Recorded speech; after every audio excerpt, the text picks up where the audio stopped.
ರಾಯಭಾರವೇ ಆಹಾ ಪ್ರೀತಿ ನಿನ್ನಿಂದ ಪ್ರಿಯ ಆದಿ ನಿನ್ನಿಂದ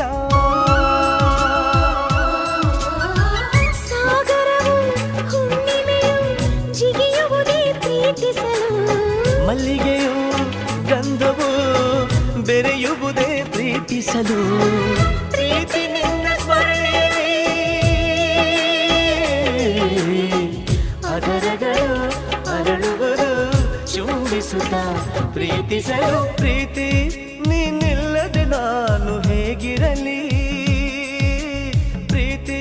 ನಿನ್ನೊಂದಿಗೆ ನನ್ನ ಬಾಳಿರಲಿ